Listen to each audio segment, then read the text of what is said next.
Right. Good evening, students.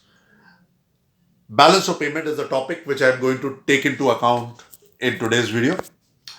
Now, students, to understand balance of payment, first we need to know that whether our economy, let's say for example, Indian economy, is an open economy or it's a shut economy, closed economy.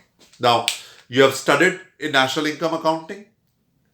If India is dependent on, uh, you know, these Middle East countries, if I have to say, for petroleum supply, then naturally we are dependent on rest of the world.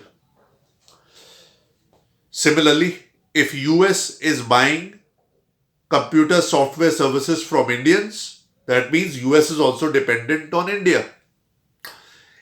In the globalized environment, you find maximum countries dependent upon the rest of the world and are having trade relations with rest of the world. So such countries which have trade relations with rest of the world are referred as open economies. Closed economy primarily is theoretical because all economies, be it on the extreme side or not, they all are open. However, the degree of openness depends, right? Like for example, Brazil is a country which generally has limited relations with the rest of the world in terms of trade transactions. They are definitely having, they are part of UN, but they do not have that much of trade relations with the rest of the world, right? They are not dependent too much on it. North Korea, another country, but still they have to depend on rest of the world. So closed economy primarily is theoretical. Open economies are the ones which are ruling the world or ruling the roast, as they say. So balance of payment is related to open economies. Now let's say for example, a trader in India, let's say for example, are traders, right?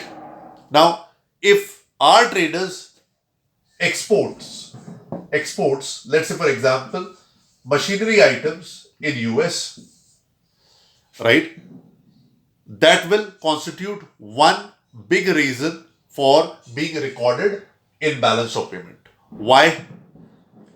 The reason is simple, right? It is a transaction between Rajiv Traders of India and one X Limited in US. So open economy and resulting in relationship between India and rest of the world. Our example is limited to US, right? But when we say US, India has relations with multiple countries. Now, let's move ahead. Tata Limited, a renowned Indian company investing in UK, right? And buying land and building, overtaking Jaguar as a company. Again, Indian having investment in rest of the world. I hope all of you are understanding it. Clear? Let's take another example, right? Investor Vishesh, right? He is buying shares of Microsoft in US. Again, a relationship between India and rest of the world. So all these transactions, students, you have to remember, are required to be recorded as a part of India's relation with rest of the world. Now, what is balance of payment? Balance of payment expresses these transactions in a statement form. So if I have to say what is balance of payment, it is a statement which shows transactions of Indians, the residents rather, if I have to use the term, resident term, national income accounting, pretty much we have done it. Residents of India with the rest of the world in a particular time period, which I say period of time, in general, the period of time is 1 year. Remember when I say period of time, it's a flow variable, not like balance sheet of accountancy, which is a stock statement. So it is a description of over the year activities which has taken place in India with the rest of the world.